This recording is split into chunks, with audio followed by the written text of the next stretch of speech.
Hello, BookTube. It's Holy Sunday, and I'm gonna continue reading you some Julian of Norwich here.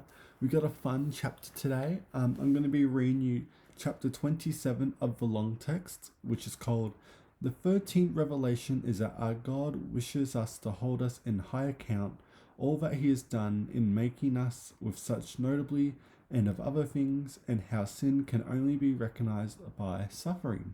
So that's what I'm going to be reading you today. So here it is. After this, our Lord reminded me of the longing I had for Him, and I saw that nothing kept me from Him but sin. And I saw that it was so all with us. And I thought that if sin had never existed, we should all have been pure and like Himself, as God made us. And so I had often wondered before now in my folly why, in this great foreseen wisdom, God had not prevented the beginning of sin. And then I thought all would have been well. I ought certainly to have abandoned these thoughts, but nevertheless I grieved and sorrowed over the question with no reason or judgment. But Jesus, who was this vision, informed me of all that I need to know, answered with the assurance, "Sin is benefiting, but all shall be well, and all shall be well, and manner of all things shall be well."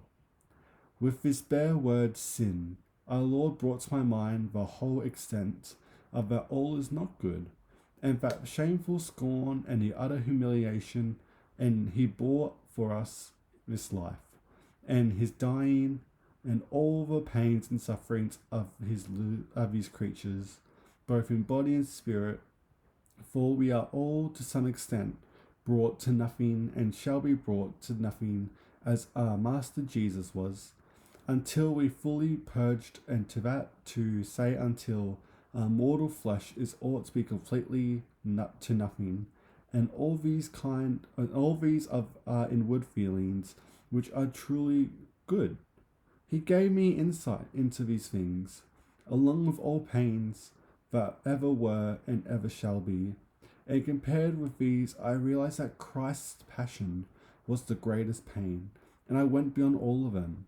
And all of this was shown in a flash, and quickly changed into comfort.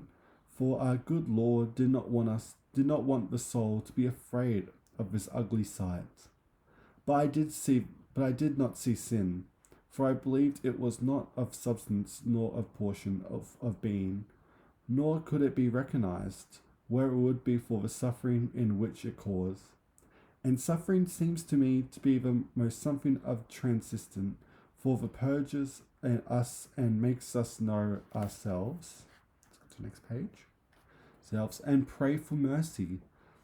For all passion of our Lord supports us against all these, and that His blessed will, and because of the tender love which our good Lord feels for us who shall be saved, He supports us willingly and sweetly, meaning this: it is true that sin is the cause of all this suffering, but all shall be well, and all shall be well, and all the manner of these things shall be well. These words said very tenderly, with no suggestion that I or anyone would be saved was being blamed. It would therefore be very strange to blame or wonder at God because of my sin, since He does not blame me from sinning.